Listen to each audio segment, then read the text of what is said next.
Yochanan, chapter 4. Therefore, when the Lord knew that the Perushim had heard that Yeshua was making and immersing more Talmidim than Yochanan, although Yeshua himself didn't immerse, but his Talmidim, he left Yehuda and departed into Hagalil. He needed to pass through Shomron, so he came to a city of Shomron called Shechem, near the parcel of ground that Yaakov gave to his son Yosef. Yaakov's well was there. Yeshua, therefore, being tired from his journey, sat down by the well. It was about the 6th hour. A woman of Shomron came to draw water. Yeshua said to her, "Give me a drink."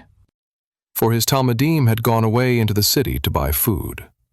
The Shomronite woman therefore said to him, "How is it that you, being a Yehudi, ask for a drink from me, a Shomronite woman?" For Yehudim have no dealings with Shomronim. Yeshua answered her, "If you knew the gift of Elohim, and who it is who says to you, 'Give me a drink,' you would have asked him, and he would have given you living water." The woman said to him, "Adoni, you have nothing to draw with, and the well is deep. From where then have you that living water? Are you greater than our father Yaakov, who gave us the well, and drank of it himself, as did his children and his livestock?" Yeshua answered her, "Everyone who drinks of this water will thirst again. But whoever drinks of the water that I will give him will never thirst again.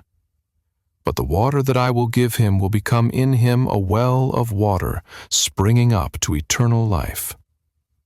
The woman said to him, "Adoni, give me this water, so that I don't get thirsty, neither come all the way here to draw."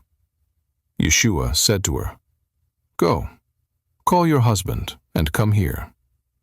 The woman answered, "I have no husband." Yeshua said to her, "You said well, 'I have no husband,' for you have had 5 husbands, and he whom you now have is not your husband. This you have said truly." The woman said to him, "Adoni, I perceive that you are a prophet. Our fathers worshipped in this mountain, and you Yehudim say that in Yerushalayim is the place where people ought to worship."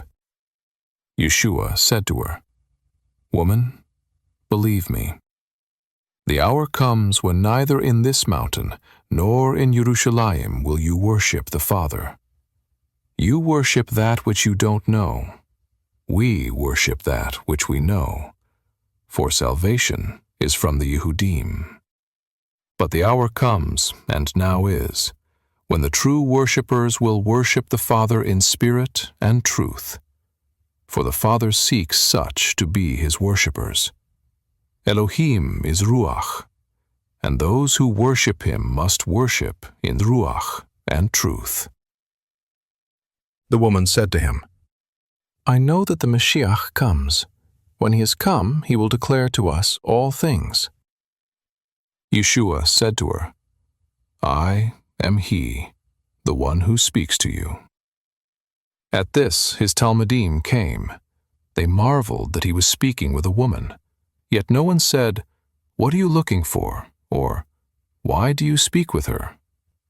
So the woman left her water pot and went away into the city and said to the people, "Come, see a man who told me everything that I did. Can this be the Mashiach?" They went out of the city and were coming to him. In the meanwhile, the Talmidim urged him, saying, "Rabbi, eat." But he said to them, "I have food to eat that you don't know about." The Talmidim therefore said one to another, "Has anyone brought him something to eat?" Yeshua said to them, "My food is to do the will of him who sent me, and to accomplish his work. Don't you say, 'There are yet 4 months until the harvest'? Behold, I tell you, lift up your eyes and look at the fields, that they are white for harvest already.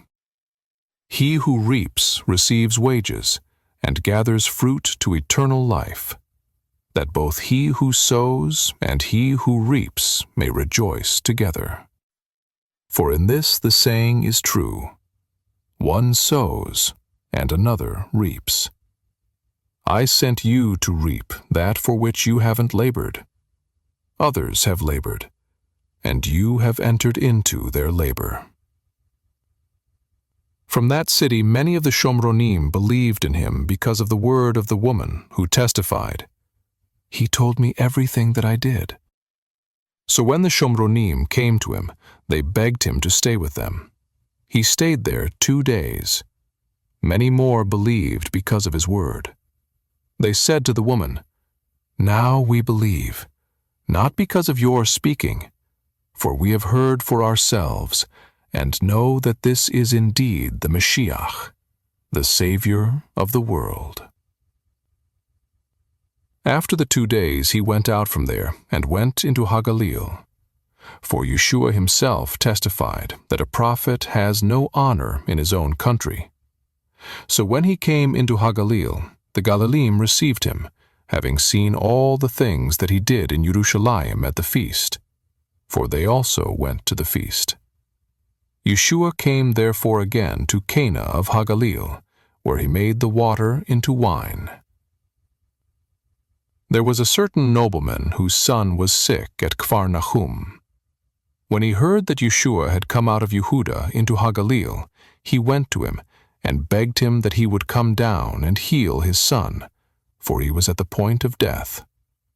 Yeshua therefore said to him, "Unless you see signs and wonders, you will in no way believe." The nobleman said to him, "Adoni, come down before my child dies." Yeshua said to him, "Go your way, your son lives." The man believed the word that Yeshua spoke to him, and he went his way. As he was now going down, his servants met him and reported, saying, "Your child lives." So he inquired of them the hour when he began to get better. They said therefore to him, "Yesterday at the 7th hour the fever left him." So the father knew that it was at that hour in which Yeshua said to him, "Your son lives." He believed, as did his whole house. This is again the second sign that Yeshua did, having come out of Yehuda into Hagalil.